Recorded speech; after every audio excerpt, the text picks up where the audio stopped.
Hey everyone! Welcome back to the channel. In today's video, we're diving into the intense and thrilling world of Empire of Lust, a movie that takes us deep into the heart of betrayal, power, and forbidden desires in a time long past. Now, if you love dramatic period pieces filled with political intrigue, lust, and betrayal, then this one is definitely for you. The story begins in a time of chaos, 7 years after the founding of Joseon. Foreign invasions shake the land, and tensions rise as the new crown prince ascends the throne. In the royal court, Minister Jong Do-jeon proposes a bold move, recalling all private soldiers back to the tri-armed forces for proper military training. But not everyone agrees. The opposition argues that increasing military strength could provoke the mighty Ming dynasty. Voices rise, the court descends into chaos, until the head eunuch steps in, announcing the return of two war heroes, Admiral Jo Young-yu and General Kim Min-jae. Their triumphant victory against the northern barbarians earns them a grand welcome, but the king's favor clearly leans towards Kim Min-jae. To honor his service, the king orders lavish gifts to be prepared. Away from the palace, Kim Min-jae visits Grand Prince Jeonggeon. Their conversation turns political. The king has chosen his youngest son as the crown prince, a decision heavily influenced by Minister Jong Do-jeon, who, coincidentally, is also Kim Min-jae's father-in-law. Prince Jeonggeon hints at wanting the throne, but Kim Min-jae defends the king's choice, insisting it is not his decision to make.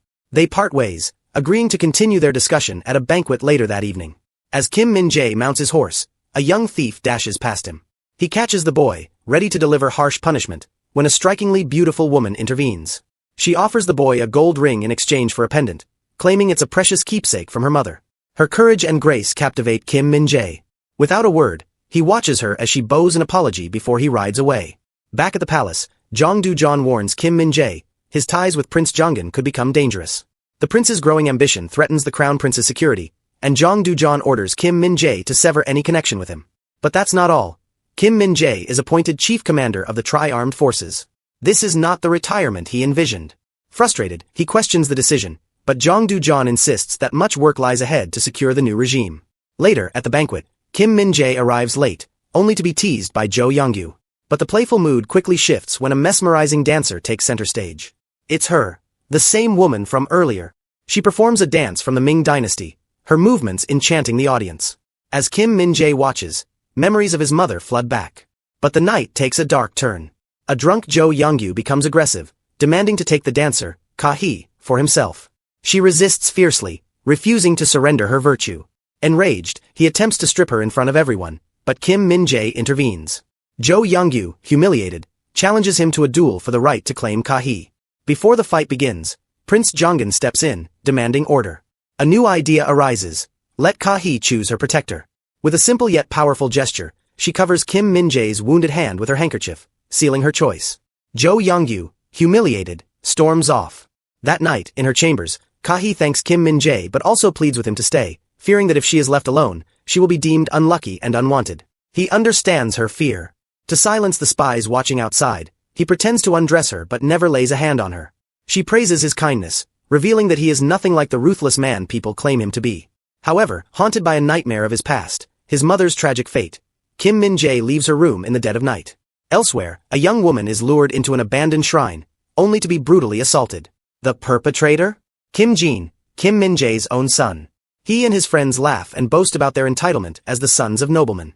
Their conversation shifts to Kim Min-jae, how he, too, had once claimed the innocence of a courtesan in training. King Taejo made a powerful decision. He handed his sword to the brave warrior, Kim Min-jae, entrusting him with the life of the crown prince. The king wrote a decree to eliminate the tri-armed forces, restructuring the military into the righteous armed forces. And to lead this new army, he appointed Kim Min-jae as the new chief.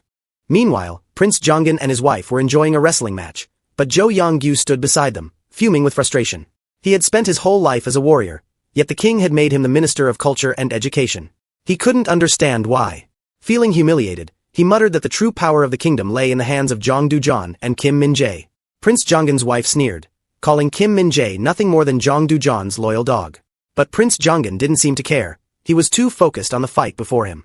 That evening, Jo Young-yu stormed into the courtesan parlor, demanding to be served by Ka-hee. The mistress tried to reason with him, but he wouldn't listen. He was ready to cause trouble if he didn't get what he wanted. Left with no choice, Ka-hee agreed to entertain him.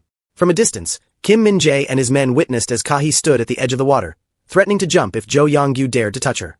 Before anyone could stop her, she leaped into the river. Without a second thought, Kim Min-jae rushed forward and dove in after her. He pulled her out, saving her from drowning. Later, the courtesan mistress explained to Kim Min-jae that Ka-hee had refused to be with any man ever since she had spent the night with Kim Min-jae. Moved by her loyalty, the mistress promised to set her free once she recovered. Kim Min-jae left the parlor that night, clutching her bloody handkerchief, his heart heavy with emotion.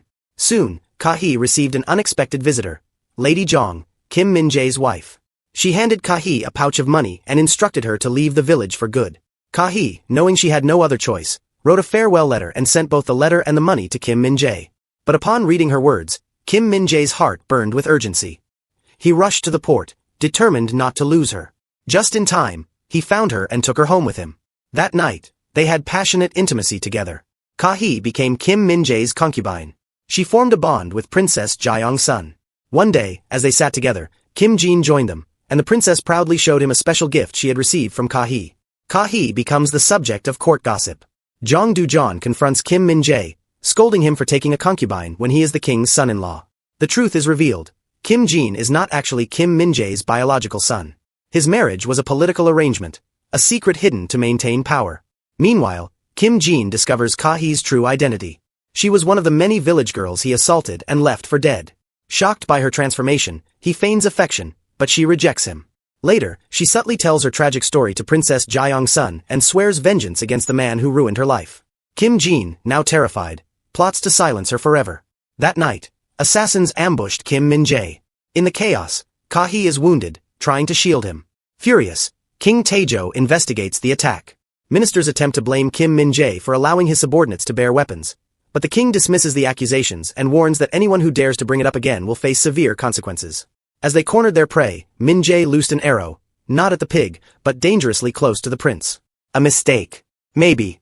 But for men who live by the sword, such actions are never taken lightly. After the hunt, tensions remained high.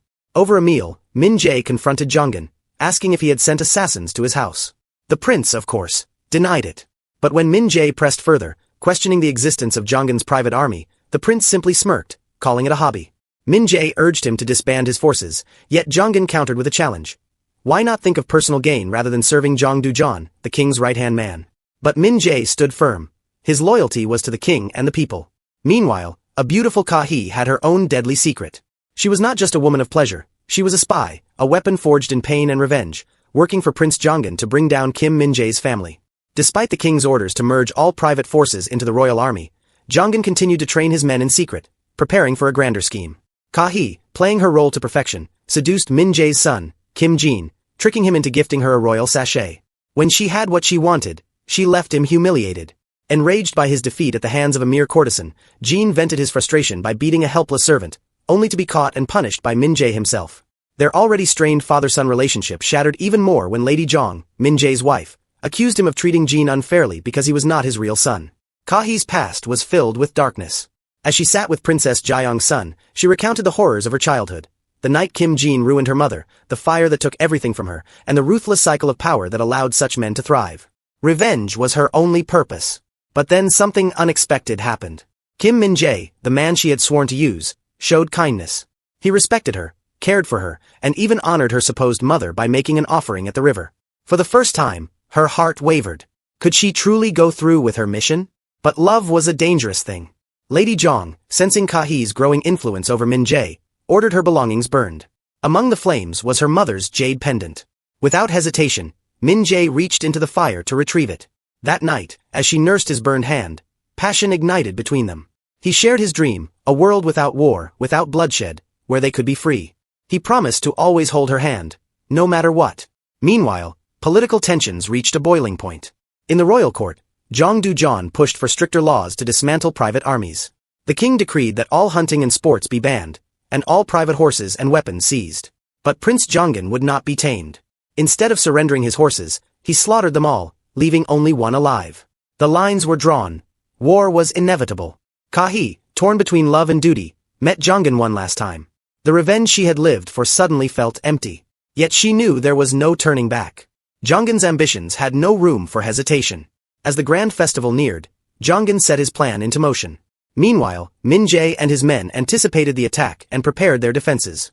Ka-hee, in a final act of deception, lured Kim Jin into a trap. But when he tried to violate her once again, she fought back, stabbing him with a hairpin. Enraged, he beat her mercilessly, only stopping when his wife caught him in the act. Then the storm hit. Prince Jongun launched his attack, but Min Jae was ready. At least, he thought he was.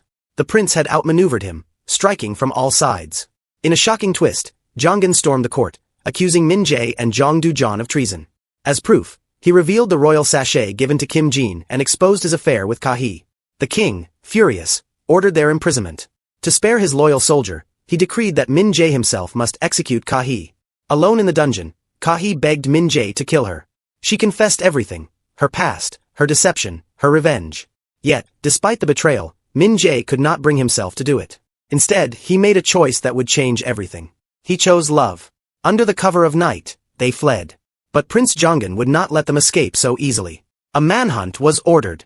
Meanwhile, in prison, Princess Jaeyoung's son finally took her revenge. Serving Kim Jin his final meal, she watched coldly as he choked to death on poisoned food. By dawn, Min Jae and Ka-hee reached the river. Hope was within reach, but Jongun and his men were closing in. Then, disaster. An arrow struck Ka-hee, and Min Jae knew there was no way out. With a heavy heart, he placed her on a boat and cut the ropes, sending her to safety.